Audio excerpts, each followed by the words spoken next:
나의 여드름이 중 어떤 여드름인지 파악하고 관리를 시작하는데 크게 문제 없고, 그렇다면 이미 피부 미인이 되기 위한 시작의 반은 성공하신 거라고 생각됩니다.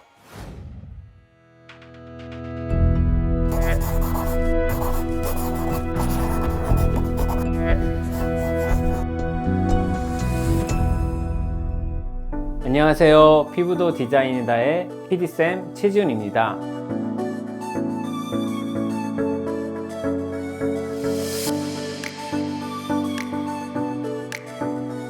이전 영상에서는 여드름이 생기는 원인에 대해서 간략히 설명드렸는데요.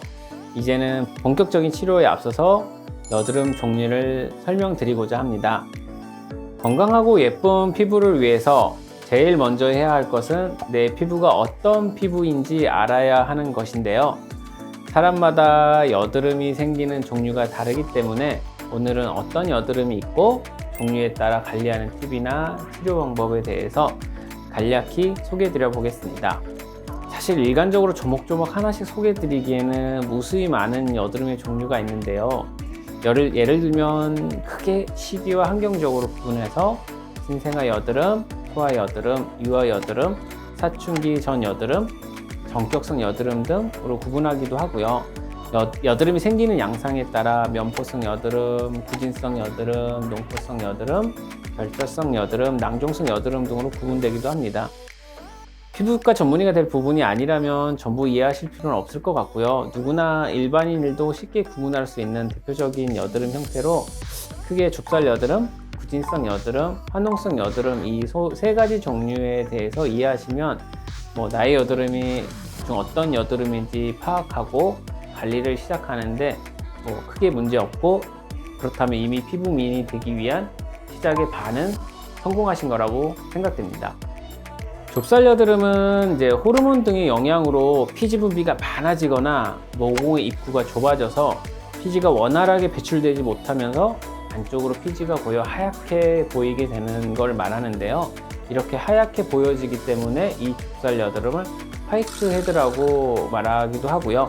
이 상태에서 시간이 지나거나 아니면 이제 자극이 되거나 해서 염증성 여드름, 결절성 여드름으로 변하는 전 단계라고도 볼 수 있겠습니다.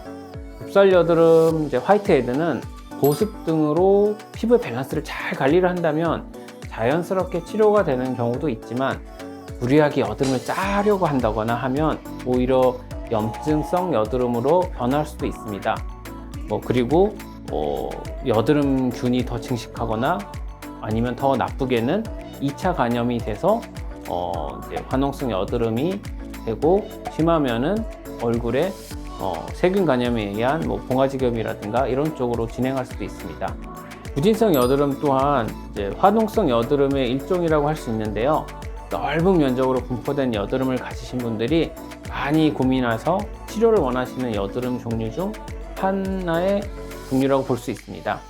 구진성 여드름은 올바른 식습관, 스트레스를 최소화하고 손으로 얼굴을 만지는 습관이나 불필요한 행동들을 체크하고 피부 밸런스에 도움을 줄 수 있는 보습 제품 등으로 잘 관리를 한다면 어느 정도 자연 치료도 기대해 볼 수 있습니다.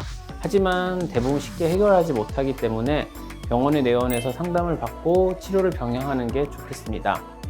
왜냐하면 더 심각한 단계의 화농성 여드름으로 발전할 경우에는 여드름이 악화되고 치료를 잘 한다고 해도 흉터가 생길 가능성이 높기 때문입니다.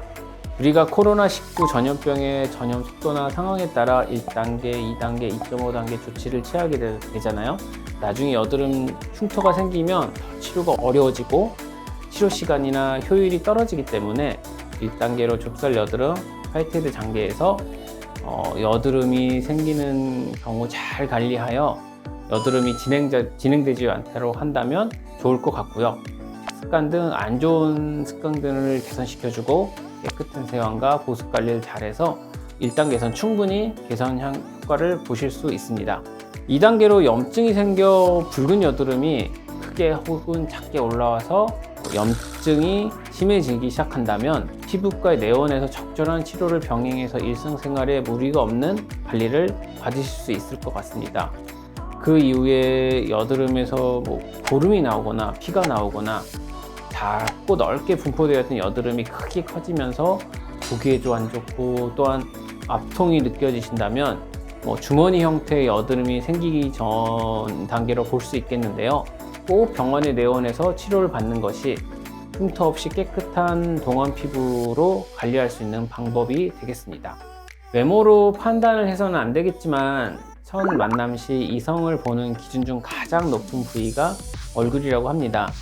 최근에는 잘생기고 예쁜 사람들이 더 일도 잘하고 훌륭하신 분들이 많아지다 보니까 피부 관리 또한 자기 관리라 생각하시는 분들도 점점 많아지시는 것 같은데요. 저희 유튜브 채널에서 피부에 대한 팁 많이 받아가셔서 하고자 하시는 일들 전부 잘 되셨으면 좋겠습니다. 다음 시간에는 여드름을 제때 치료를 하지 못하여 생긴 여드름 흉터에 대해서 이야기를 해보려고 합니다. 유익한 시간이 되셨기를 바라며 다음에 또 만나도록 해요.